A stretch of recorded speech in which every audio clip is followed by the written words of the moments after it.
Hei, tervitan sind täna siin mõnusas, soojas, suvises ilmas mere ääres olles.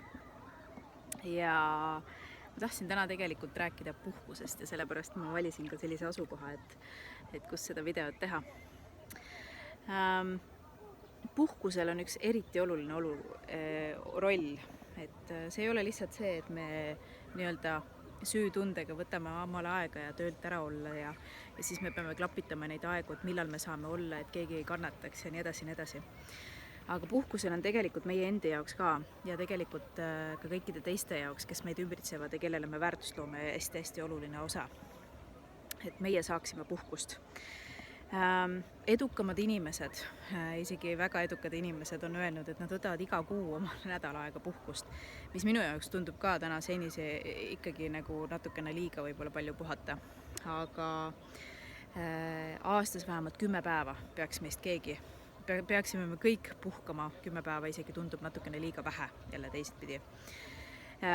Just oli Harvardi uuringus, et need, kes võtavad aastas 10 päeva puhkust, on 30% tõenäoliselt saavad ametikõrgendust ja paremat sissetulekut oma töö juurest. Et juba sellepärast tasub puhkus ära. Aga miks mina võtan puhkust? On sellepärast, et ja plaanitud puhkust, ma mõtlen mitte nii, et ma olen väsinud ja nüüd ma lähen pool niimoodi juba uimas või kannatanud. Aga ma võtan plaanitud puhkust sellepärast, et peale puhkuselt tulles ma olen jälle palju teravam pliiats, kui ma muidu olin.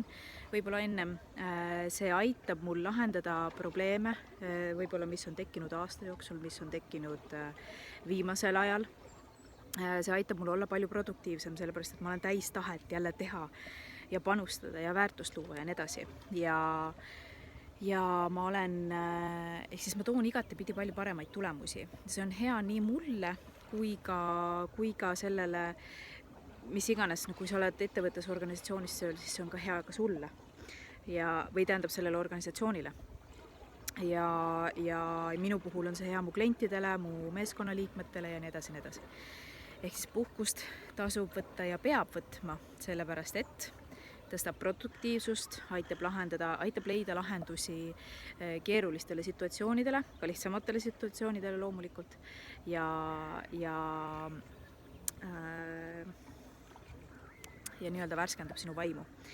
Ole hea, võta omale plaani, kui sa ei ole seda veel teinud, ma loodan, et sa saad suvel seda aega endale. Aga kui sa ei ole seda veel teinud, siis järgmise 100 päeva jooksul esimene samm, mida saad teha, on brodeerida omale ära 10 päeva.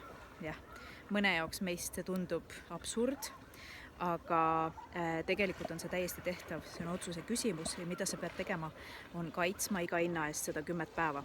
Ja puhkus ei tähenda seda, et sa võtad kaasa oma telefoni ja vaatad iga päev mailboxi, et mis seal toimub.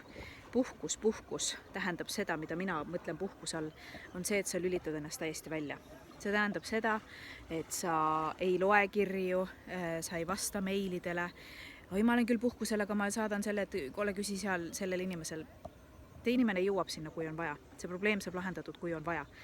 Et puhkusel olles jätta arvuti koju, telefon ja küll on kaasas, aga jätta arvuti koju, ära loe meile, ära vasta sõnumitele ja nii edasi, nii edasi. Ehk siis puhkusel, puhka, võtta aega ise endale, oma lähedastega koos olemiseks ja nii edasi. See ei pea olema reis, see võib olla täiesti sinu kodus mõnus olemine, aga see tasub ennast ära, sellepärast et see toob sul lõppkokkuvõttes palju rohkem tulemusi kui see, kui sa paned järjest ja ei puhka. Nii, aga nüüd on siin palavisest juba silmad märjad, higi jookseb. Et ma soovin sulle ilusat juulikuud, ma loodan, et sa saad aja maha võtta ja tervitame sind siis nii kaua ühes tükis veel, kui me veel oleme ühes tükis. Aga ilusat algavat juulikuud sulle. Tšau, tšau.